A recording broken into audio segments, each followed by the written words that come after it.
calendar, and they state that it's called Anno Lucius AL. That's you can sometimes see that on some of the cornerstones that are laid out.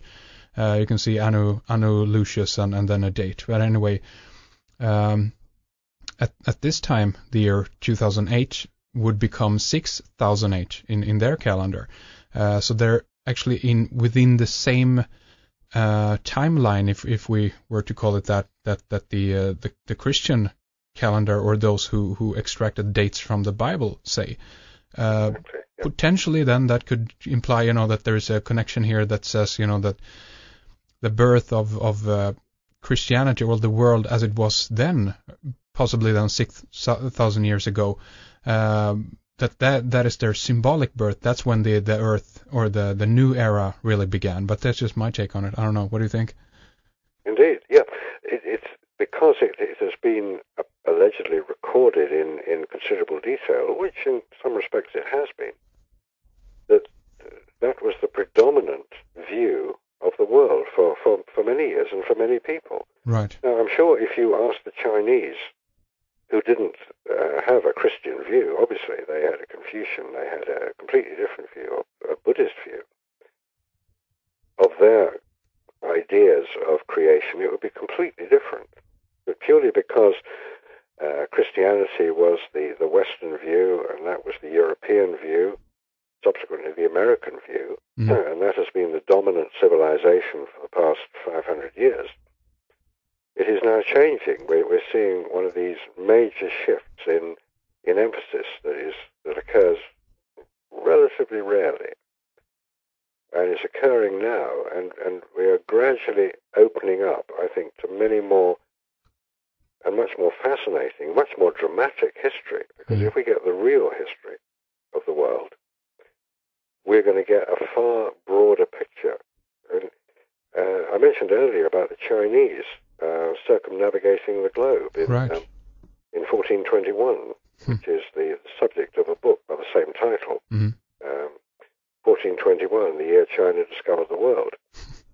In 1421, this is well before Columbus was even born, the Chinese were sailing huge fleets of ships around the world. Right.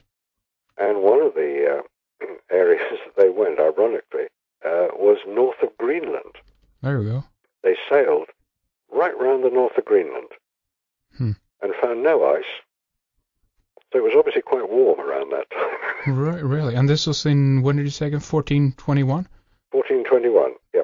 And the fleets were, I forget the name of the Chinese emperor who ordered the fleets to go out, but their purpose was to visit, not to conquer, they were to visit, to trade with, to make friends with, to spread the influence of Chinese philosophy and life, and the evidence for it is overwhelming. It's around Africa, it's in India, in South America.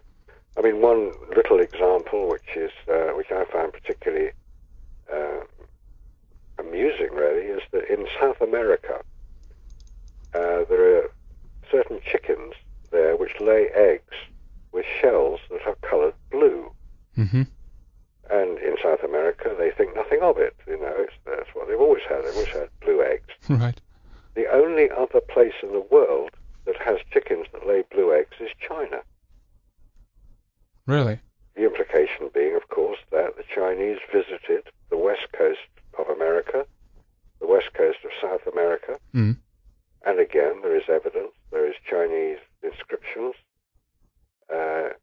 on various stones, there's Chinese architecture which they identified. Right.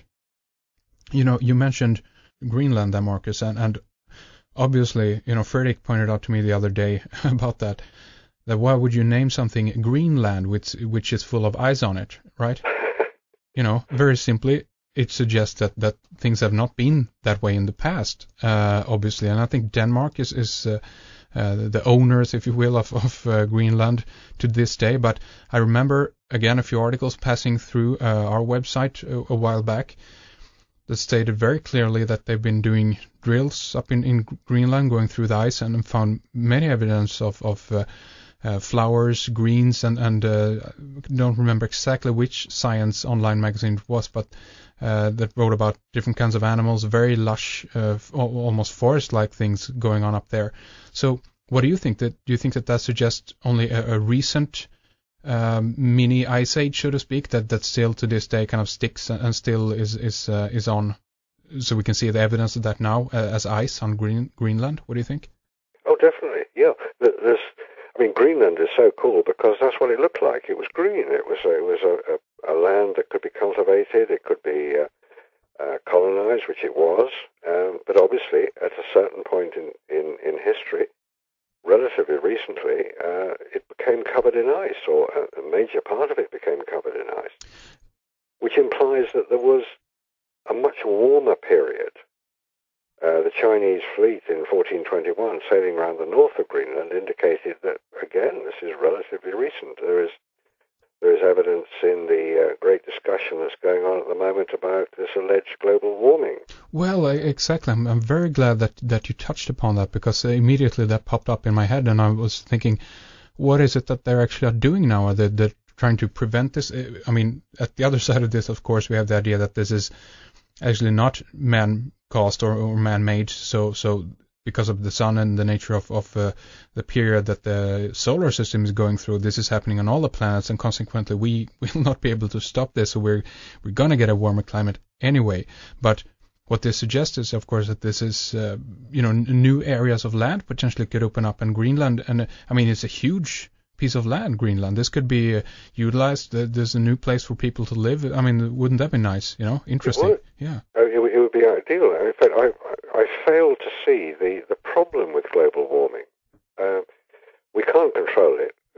We're unlikely to be able to even come anywhere close to making any impact on it, because climate on our planet, our dear planet Earth, is controlled totally by the sun.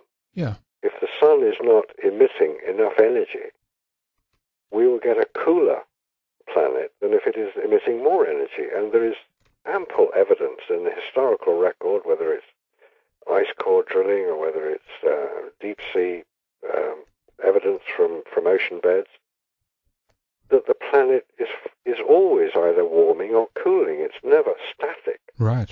And as you said, where is the problem if things get warmer? Yeah. People will say, if it gets warmer, the ice caps will melt and the sea levels will rise and we'll all drown.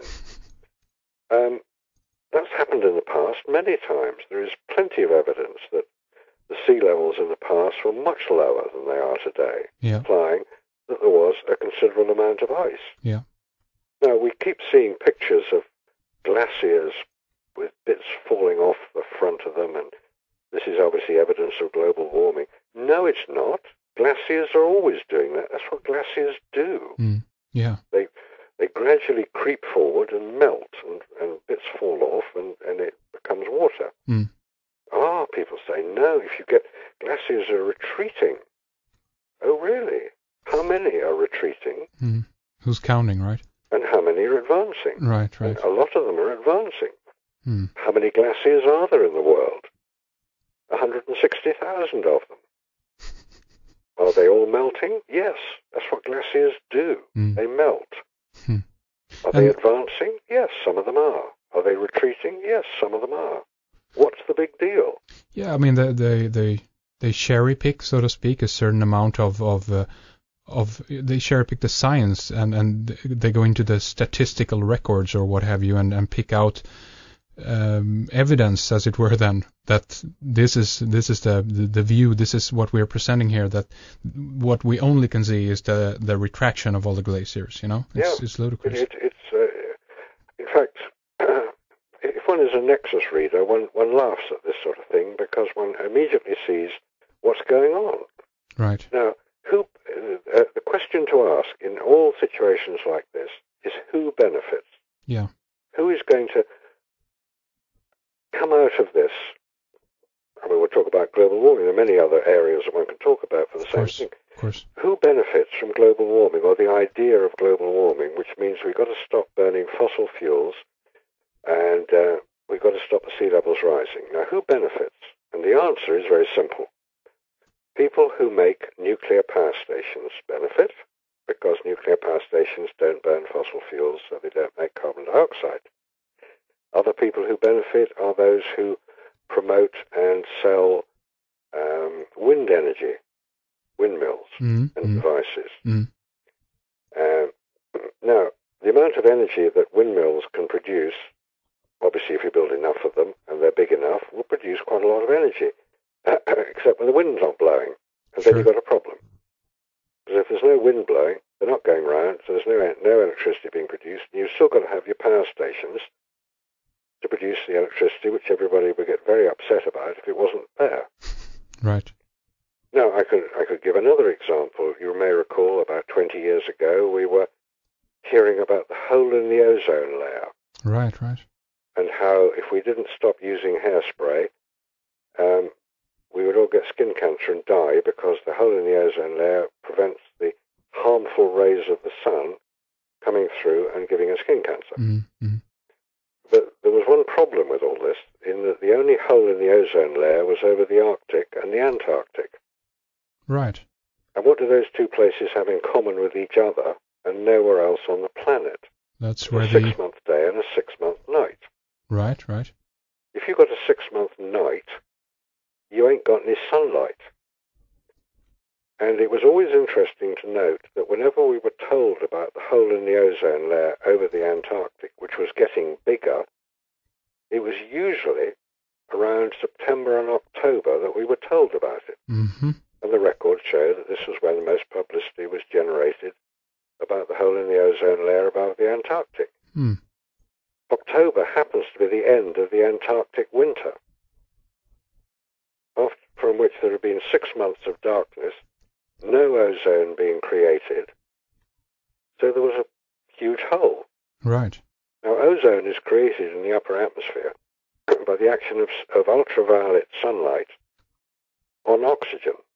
An oxygen atom, of which there are many in the atmosphere, comprises two atoms. The molecule of oxygen, O2, is 2 atoms of oxygen. The ultraviolet light, the wavelength of ultraviolet light, splits the oxygen atom apart, so it splits the molecule apart into its components of 2 oxygen atoms, but they then reform as ozone, which is O3. Right.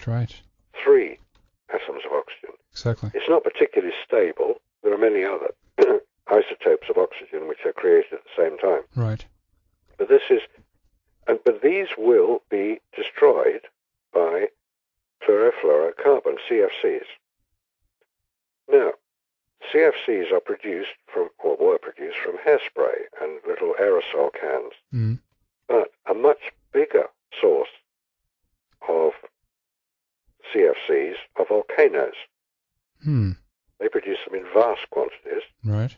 But there were no holes in the ozone layer over Mount St. Helens or Mount Pinatubo or Mount Vesuvius or Mount Etna or any of the other known active volcanoes. Right. So what was going on? Why were we being fed this story about the hole in the ozone layer and how we got to stop using CFCs because it would destroy the ozone? And it does destroy it. I'm not saying that CFCs do not destroy ozone in the upper atmosphere. Sure. It's just that there was another agenda going on. We have to go back now to 1943, November 1943, when the Dow Chemical Company registered the patent for the production of refrigeration gas, i.e. CFCs. Freon also. It was a very easy process to make, and quite naturally the process was licensed to many other companies around the world. I'm sure in Sweden that there was a company that held the license to produce refrigeration gas. There was in Britain. Right. It was produced by the British Oxygen Company and produced by ICI in Britain. Now, commercial patents last for 50 years, during which time the originator of the patent can license its process to any company that pays the license fee. This is standard commercial business. After 50 years, the patent